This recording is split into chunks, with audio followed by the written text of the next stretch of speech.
अब अंदर गए, अंदर जाके गला जो है सबसे अलग करके लेके भाग गए। हम कभी भूल नहीं पाएंगे। बहुत दुख की बात है कि मेरी बहुत अच्छा है और भूल ही नहीं है कि पिछले 7 दिन पहले ये एक कांड होता है, उसके बाद अभी पुलिस जो है कुछ सोच भी नहीं पाती है कि दोबारा एक बच्चे के साथ होया था जो सिर्फ 9 दिन का था। इस देश में जिंदा मुसलमान तो असुरक्षित है ही, लेकिन अब मुर्दे भी सुरक्षित नहीं हैं। मुर्दा मुसलमानों के साथ जो रवैया अपनाया जा रहा है वो जानकर आप हैरान हो जाएंगे। आज जो रिपोर्ट हम आपके सामने लेकर आए हैं उसे सुनने के बाद आपको गुस्सा भी आएगा, दुख भी होगा और अफसोस भी। ये खबर है बिहार के भागलपुर की। सनहौला थाना क्षेत्र है, अशरफ नगर कब्रिस्तान है। यहाँ पर कब्र खोदकर मुसलमानों की लाशों से सर काटकर गायब कर दिया जा रहा है।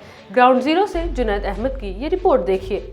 खबर भागलपुर सनहौला प्रखंड के अशरफपुर गांव के कब्रिस्तान से घटी है। ये खबर ऐसी है कि कोई कल्पना तक नहीं कर सकता। क्या आप सोच सकते हैं कि अगर घर का कोई एक व्यक्ति का इंतकाल हो जाता है, उस व्यक्ति को ठीक तरीके से नहलाकर, धुलाकर, खुशबू लगाकर, कफन पहनाकर, अच्छी तरीके से कब्र खोदकर उन्हें दफनाया जाता है। उसके बाद उन्हें खबर मिलती है घर वालों को कि आपने जो मैयत जो है कब्र में दफनाया था, उनके तन से सर को काट कर ले जाया गया है। अभी मैं उसी घटनास्थल पर मौजूद हूँ, उसी कब्रिस्तान में मौजूद हूँ जहाँ पर लोग मैयत को दफनाते हैं और इसी कब्रिस्तान में मैयत के साथ और कब्रों के साथ बेहुरमती की गई है। और ये देख सकते हैं आप, बाउंड्री वॉल है, चारों तरफ बाउंड्री वॉल है। और बताया जाता है कि इस कब्रिस्तान से जो है गांव की काफ़ी दूरी है। जिस गांव का ये कब्रिस्तान है काफ़ी दूरी पर वो गांव है। तो बेबान जंगल ही कहा जा सकता है। बिल्कुल चारों तरफ दूर दूर तक गांव है और बीच में ये कब्रिस्तान है। तो आइए जहां पर घटना घटी है मैं दिखाता हूं आपको। अभी मैं आपको उसी कब्र के पास ले जा रहा हूं जहां पर कब्र के साथ बेहुरमती की गई है और मैयत के साथ बेहुरमती की गई है। हमारे साथ बदिउज़्ज़मा साहब मौजूद हैं। इनकी अम्मी की ये कब्र थी और यहाँ पर बहुत मायूस खड़े हैं अपनी अम्मी के कब्र के पास। मैं इनसे पूछना चाहूँगा कि क्या घटना हुई थी। जी, मेरा नाम मोहम्मद बदिउज़्ज़मा है। ये मेरी वालदा मोहतरमा का कब्र है और ये इनकी मृत्यु जो है 16 अगस्त में 16 अगस्त को हुआ।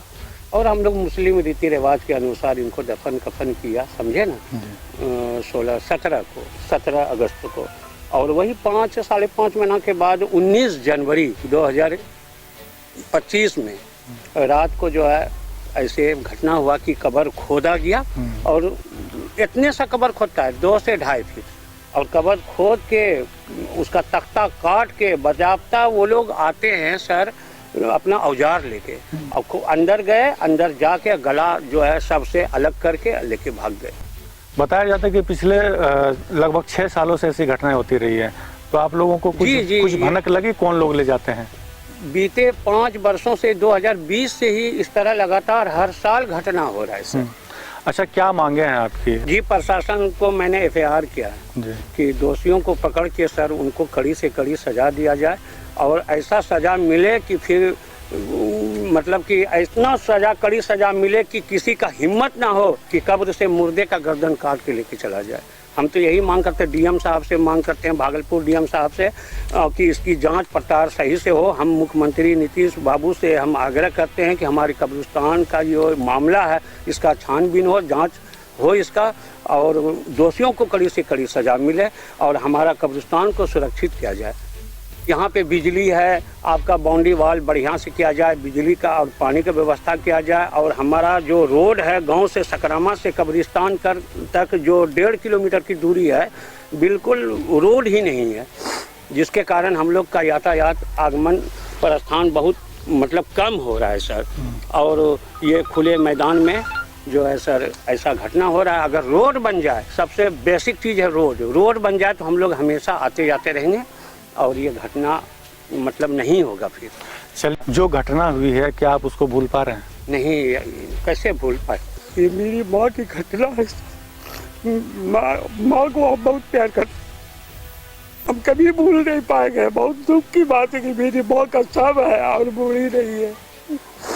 और ये सर जो है ना, लगता है क्या हमको कि ये गांव के लोकल आदमी ये तस्कर से मिले और वो पैसा कमाने के चक्कर में इस तरह का मतलब महा घिनौना काम का अंजाम दे रहे। बदियुज्जमा साहब के आंखों से आंसू छलक गए और क्यों ना हो, बहुत प्यार क्यों ना हो, एक तो इनकी अम्मी जो है, इनकी वालिदा जो है इस दुनिया से चली गई और इस दुनिया के जाने के बाद भी कुछ जालिमों ने मुर्दे को भी नहीं बख्शा, तन से सर को जुदा करके ले गए।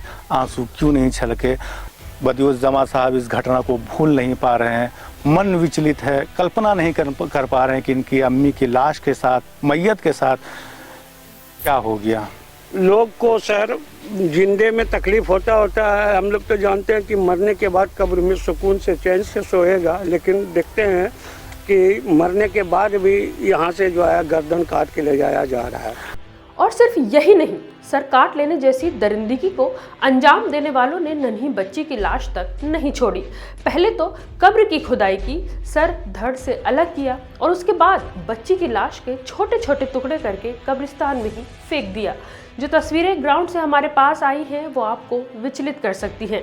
YouTube की कम्युनिटी गाइडलाइन की वजह से हम उन तस्वीरों को यहाँ पर नहीं लगा सकते, लेकिन ये काम किसी जानवर का नहीं हो सकता क्योंकि कब्रों की एक तरफ से ही खुदाई की गई है और बड़ी ही सफाई से सर को काट कर धड़ से अलग कर दिया गया है।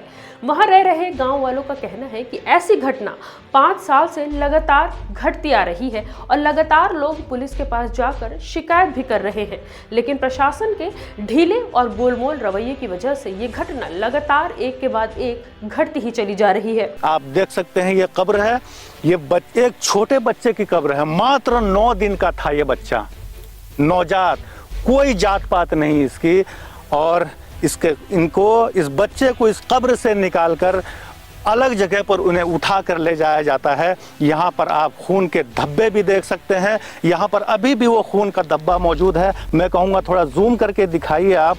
यहाँ पर इस जगह पर बच्चे के तन को अलग अलग टुकड़ों में जुदा करके रखा जाता है और उसके तन को और सर को यहाँ से ले जाया जाता है। इस घटना को कई तरीकों से देखा जा सकता है। पहली तो ये कि इस गांव की पड़ोसी गांव के साथ तालमेल ठीक नहीं है, और दूसरा कि विशेष धर्म में शरीर की मुंडी का इस्तेमाल तंत्र विद्या, अघोर सिद्धि वगैरह में किया जाता है। कुंभ का महीना चल रहा है, हो सकता है किसी ने तंत्र विद्या के लिए इन मुंडियों का इस्तेमाल किया हो। गांव वालों का क्या कहना है, इसे भी सुनिए। अभी मैं कब्रिस्तान से अशरफ नगर गांव में आ गया हूं, अशरफ नगर सकरामा गांव में आ गया हूं। हमारे साथ मौजूद है एक जनप्रतिनिधि जो कि इस केस को बड़ी बारीकी से देख रहे हैं और इसके लिए आवाज़ भी उठा रहे हैं लगातार। पिछले बार भी जो घटना हुई थी उसके लिए भी इन्होंने आवाज़ उठाया था और इस बार भी जो घटना हुई है लगातार ये आवाज़ उठाते जा रहे हैं। मोहम्मद एजाज साहब नाम है इनका, पूर्व मुखिया है ये। तो जो घटना हुई है इसके बारे में कब पता चला और कैसे पता चला आपको? हम लोगों को इनका जानकारी क्या कहते हैं, 19 तारीख को सवेरे रात में घटना हुई। 20 तारीख को सवेरे हमारे यहाँ के कुछ लोग ग्रामीण कब्रिस्तान पे फातिया न्यास के लिए जाते हैं, उन्हीं के द्वारा हम लोगों को इनका जानकारी हुआ। अच्छा। जानकारी जब हम लोग स्थल पे पहुँचे तो वहाँ पर देखे कब्र को खोद कर उससे सर को काट के लेके तस्कर चला गया।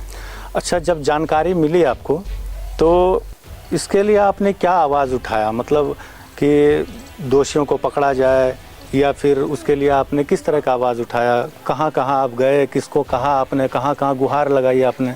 हमने सबसे पहले यहाँ के थाना प्रभारी को खबर किया। थाना प्रभारी मौजूद पर स्थल पर आए, उन्होंने आश्वासन दिया कि हम इनको जल्द से जल्द पकड़ेंगे। हम लोगों ने लिखित आवेदन दिया, लेकिन आज तकरीबन 7 दिन हो गया है, लेकिन दोषी अभी तक पकड़ाया नहीं है। उसी दौरान एक बच्चे का भी क्या कहते हैं लाश को कब्र से खोद कर लेके चला गया, और क्या कहते हैं फिर कल ये SDO साहब भी आए, उन्होंने आश्वासन दिए कि हम इसको जल्द से जल्द दोषियों को पकड़ लेंगे, लेकिन अभी तक सिर्फ आश्वासन है, कार्य तो क्या कहते हैं 0 के बराबर है। हम लोगों के अल्पसंख्यक होने के नाते ऐसे हो रहा है। अच्छा, और अभी आज बीडीओ साहब भी आए, बीडीओ साहब से हम लोगों ने मांग की कि बिजली, रोड और क्या कहते हैं उसका चारदीवारी, जिससे हम लोगों को कुछ सहूलत हो, जिससे सुविधा मिले, क्या कहते हैं उसकी रक्षा हो।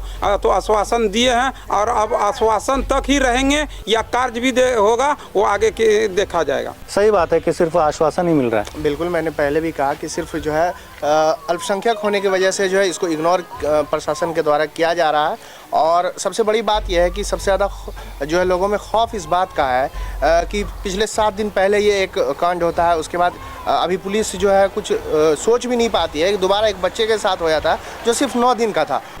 लोगों में ये खौफ है कि हो ना हो हम किसी का इंतकाल हो, हम दफन करने जाएं और उसी रात ऐसा हो जाए। तो प्रशासन को जो है इस पे खुले तौर पे जो है जांच करनी चाहिए और जो मांग है, जो लोगों के यहाँ के गांव समाज के लोगों की मांग है उसको जो है पूरा करना चाहिए। पिछली बार जो ये घटना हुई थी जिसमें लोगों ने एफआईआर दर्ज करवाया कि शव का जो है सर काट करके जो है लेके जाया जा रहा है और जो है प्रशासन दबाव बनाती है यहाँ के जो है लोकल लोगों पे कि जो है आप उसको सुधार कीजिए और जो है शव के साथ छेड़खानी हुई है। जब सर काट के ले जाया गया तो प्रशासन ने उसमें क्यों नहीं एप्लीकेशन में ये लिखा कि जो है लाश का सर काट के ले जाया जा रहा है? किसको बचाने की प्रशासन कोशिश कर रही है? कहीं ना कहीं प्रशासन अपने काम को आसान करना चाहती है। तो ये सबसे बड़ा मुद्दा है कि जब केस करने के लिए यहाँ के लोग गए, एप्लीकेशन में लिखे कि सर काट करके ले जाया गया है और प्रशासन जो है उस चीज़ को हटा करके जो है पब्लिक पे दबाव बनाती है कि नहीं आप लिखिए कि शव के साथ छेड़खानी हुई है। और ये कहीं ना कहीं एक बड़े तस्कर का काम है जिसमें जो है कुछ लोकल लोग भी इसमें इन्वॉल्व हैं। ये शक है लोगों का। अपने अंदाज और अनुमान को एक तरफ रख दिया जाए तो एक बड़ा सवाल उठता है प्रशासन से। जब गांव में लगातार कई साल से ये घटना होती ही जा रही है तो प्रशासन की तरफ से कोई बड़ा एक्शन क्यों नहीं लिया गया? घटना के कुछ दिन गुजरने के बाद भी पुलिस अभी तक आरोपी को पकड़ना तो दूर कोई सुराग तक नहीं खोज पाई है।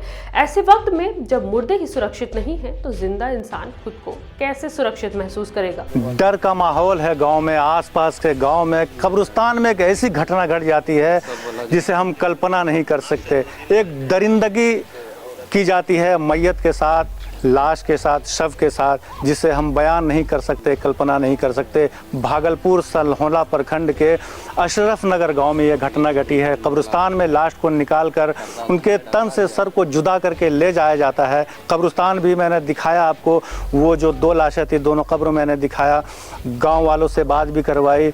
तो इस मामले में कहाँ तक न्याय मिल पाता है गांव वालों को? इस मामले में क्या कुछ सामने आता है? इस मामले में प्रशासन इस गुत्थी को कैसे सुलझाती है? इस उम्मीद के साथ कि दोषियों को पकड़ा जाए, इस उम्मीद के साथ आपसे विदा लेते हैं। मिल्लत टाइम्स ब्यूरो के साथ मैं जुनेद अहमद। मैं हूं रूबा अंसारी और आप देख रहे थे मिल्लत टाइम्स। इस पूरी रिपोर्ट पर आपकी क्या राय है हमें कमेंट करके ज़रूर बताएं।